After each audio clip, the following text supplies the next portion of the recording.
ඔයගොල්ලෝ යාපනයට ආවෙන් පස්සේ නාගදීප යනවනම් එන්න ඕන කුරිකුට්ටුවන් ජැටියට. කුරිකුට්ටුවන් ජැටියට විදි දෙකකට එන්න පුළුවන්.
අපි ආව නාගදීප විහාරස්ථානයේ වදින්න ආවේ බෝට්ටුවේ අපි ආවේ අතර බෝට්ටුව 6 කරගෙන ආවේ ඒ විස්තර මම ඔයාලට කියන්න මුලින්ම පටන් ගමු.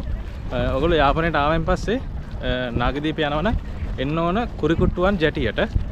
කුරිකුට්ටුවන් ජැටියට විදි දෙකකට එන්න පුළුවන්.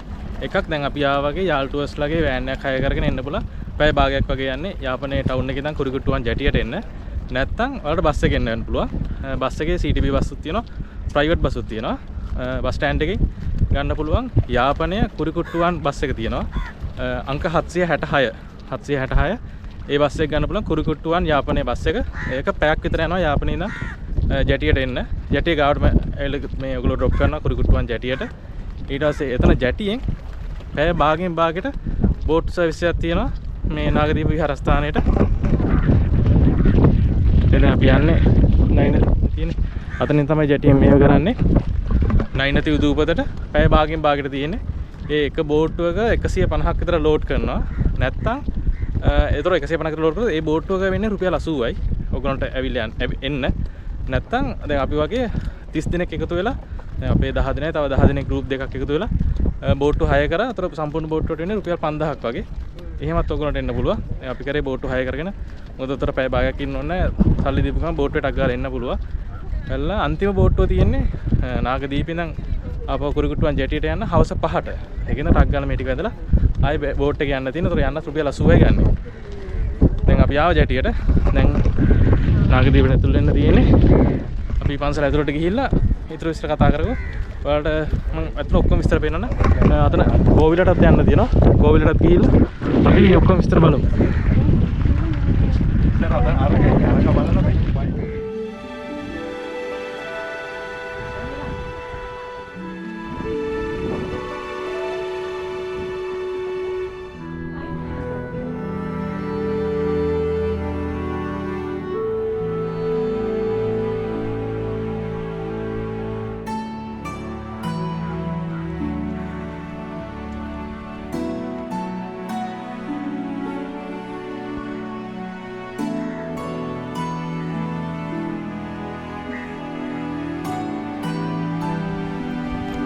මේ තමයි නාගදීප වංශ කතාව. ඔයාලා දන්නවා චූලෝදර මහෝදර සටන මේව කරන්න තමයි බුදුහාමුදුරුවෝ නාගදීපයට වැඩියේ. මේ සම්පූර්ණ විස්තර තියෙනවා.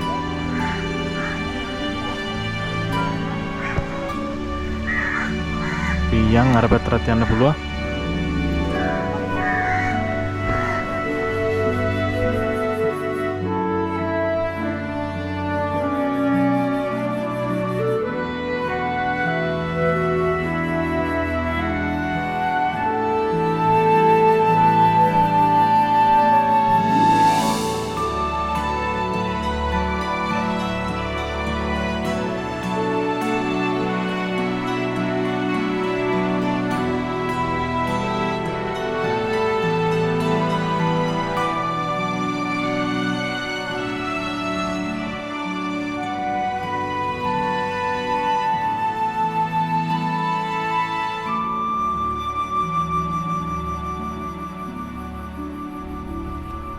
මේ තමයි නාගදීප විහාරස්ථානයේ ඉතා ප්‍රසිද්ධ සුදු බෝධිය කියලා සලකන බෝධිය.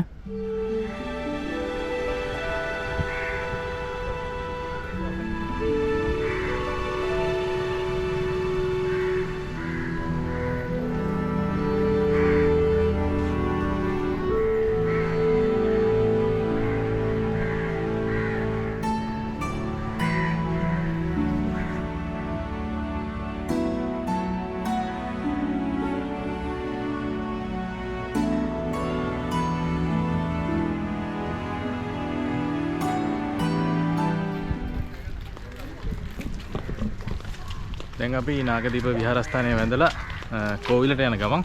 මොකද කෝවිල පැත්තට කොහොමද යන්න ඕන? මේ නාගදීප විහාරස්ථානයේ අර පැත්තේ නම් මේ පාරේ යන්න ඕන කෝවිලට. මොකද කෝවිල තියෙන තැන තමයි මේ නාගදීපෙන් යන්න බෝට්ටු ගහන ජැටිය තියෙන්නේ. ඒකින්ද ඒ කෝවිල ගාවට ගිහිල්ලා කෝවිල වැඳලා එතනින් ඒ ජැටියෙන් තමයි යන්න ඕන. මොකද ආපු ජැටියෙන් ආයි බෝට්ටු යන්නේ නැහැ. ඒ ජැටියෙන් බෝට්ටු අරගෙන යන්න පුළුවන්. ඒකින්ද අපි කෝවිලටත් යන්. නාගදීප වැඳෙන් පස්සේ ඔයගොල්ලන්ට මේ වගේ පොත් ගන්නත් පුළුවන්. මෙතන තියෙනවා පොත්. ඊට පස්සේ සමරු මේවා ගන්නවනම් ඊට පස්සේ ඔයාලට තිබහට බොන්න වතුර, ඊට පස්සේ ෂොප් කරන්න දොඩොල්, කකුරු ඒ වගේ කඩක් තියෙනවා මේ පාර දිගට. ඒවත් ගන්න පුළුවන්. අපි යන් දැන් කෝවිලට. ඊළඟ මොකද දැන් අපි ආවේ හවස් වෙලානේ. 5ට අන්තිම බෝට්ටුව තියෙන. ඒ බෝට්ටුවට යන්න ඕනේ. ඒක ඉක්මනට යන්නේ. මේ ගොඩක් දුර ඇවිදින්න.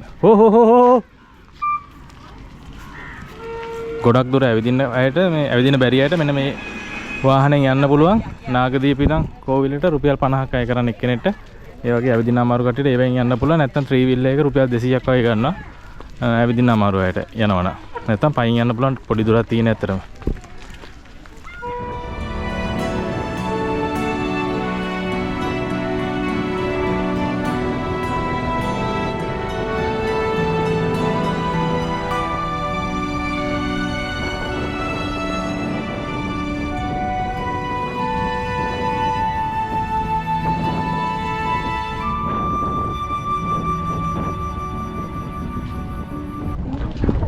අපි දැන් කෝවිලත් වැඳලා ඉවරලා දැන් ජැටියට යන ගමන් අන්න අර ඈතින් පේන ඒ ජැටියෙන් තමයි අපි ආවේ. ඒ ඇවිල්ලා තියෙන නාගදීපේ. ඊට පස්සේ මෙහෙම ඇවිල්ලා මේ තියෙන කෝවිල.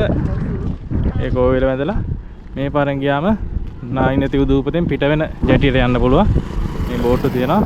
මතක තියාගන්න නායිනතිව් දූපතෙන් පිට වෙන අන්තිම බෝට්ටුව තියෙන හවස 5ට. පිට වෙන අන්තිම බෝට්ටුව තියෙන හවස 5ට.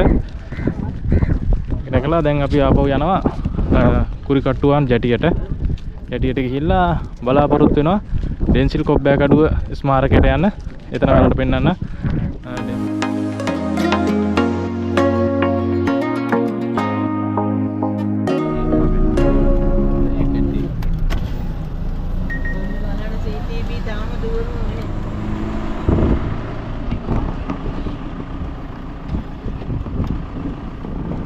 අපි දැන් නාගදීපේ ගිහිල්ලි වෙලා මෙතන ලුතිනන්ට් ජෙනරල් කොබ්බෑකඩු ස්මාරකය බලන්න යන්න හදන්නේ.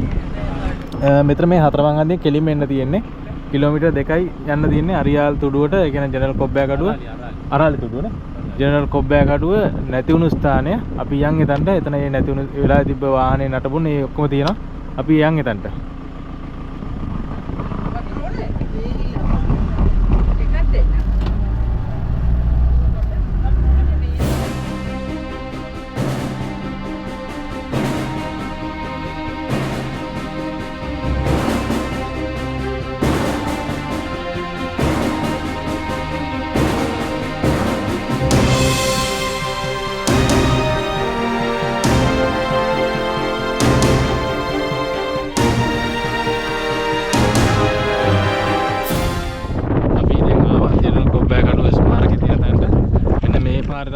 ආවේ මේ පාරක් මෙහෙම කෙලින්ම දිගටම යන්නේ අරාලි තුඩුවට. ඒ අරාලි තුඩුවට ජනරල් කොබ්බෑකඩුව මේ පාරෙන් මෙහෙම ගිහලා එද්දි තමයි මේ ස්ථානයේදී ප්‍රහාරය කරලා තියෙන්නේ. මෙතන තියෙනවා මේ එතුමා ආපු වාහනේ ඉතුරුලා තියෙන කොටස්. ඉස්සර නම් මේක මේ නිකන් එළිය දාලා තිබ්බේ. දැන් ඇත්තටම මේ හොඳයි සුරක්ෂිත විදිහට ඇතුළේ දාලා තියෙනවා. වැස්සලා තියෙන්නේ නැති වෙන්න. ඔයගොල්ලෝ බලා ගන්න පුළුවන් මේ ඩිෆෙන්ඩර් එකට ඉතුරුලා තියෙන කොටස්.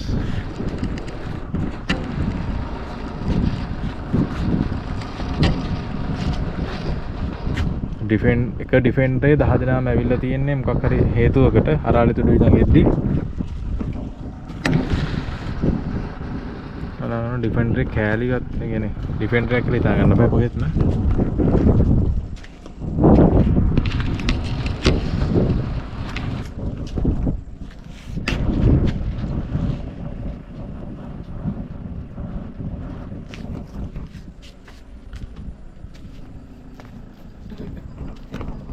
මේ වගේ ප්‍රදේශයක් මේ මිෂන් එකට තෝරගෙන තියෙන්නේ මේ සර්ප්‍රයිස් කරන්න.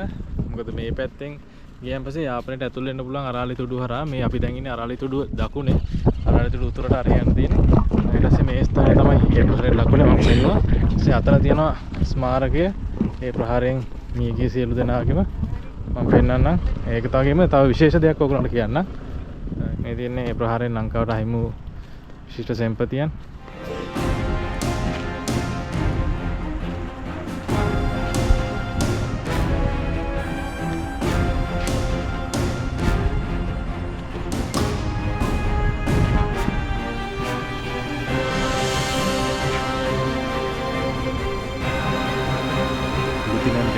Denzel Kobbääකඩුව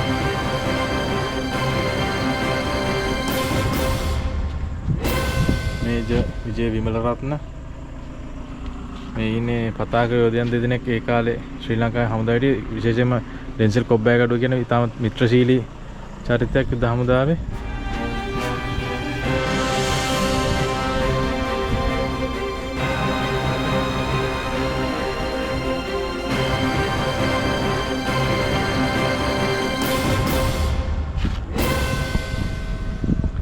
වගේ මේ විශේෂ දේ තමයි දැන් මෙතන ඉන්නවා මේ ප්‍රහාරයෙන් මිය ගිය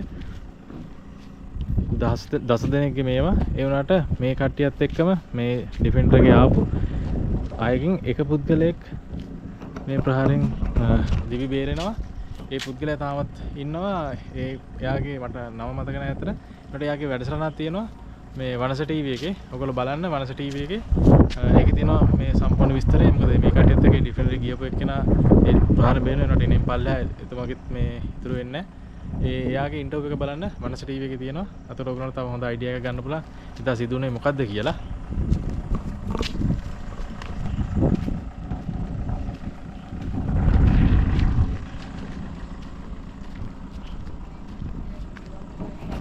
ඔයගොල්ලොත් යාපනයේ ආවොත් මේ ස්ථාන වලට එන්න විශේෂ අවසරයක් ඕනේ. ඇවිල්ලා බලලා යන්න පුළුවන්.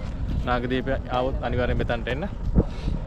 හරි අපි දැන් එහෙනම් මෙහෙම යනවා යාපනයේට. අපි එහෙනම් ඊළඟ vlog එකකින් හම්බෙමු. අපි හෙට දවසේ උදේ 8 ඉඳන් රාත්‍රී 8 වෙනකන් මේ යාල් ටුවර්ස් වෑන් එකෙන් මුළු යාපනයේම ඇවිදින්න බලාපොරොත්තු වෙනවා. මේ මහේන්ද්‍ර නද අපිත් එක්ක ආයේ මහේන්ද්‍ර යාල් ටුවර්ස් එකේ ඔයගොල්ලෝ ආවොත් මම හිතන්නේ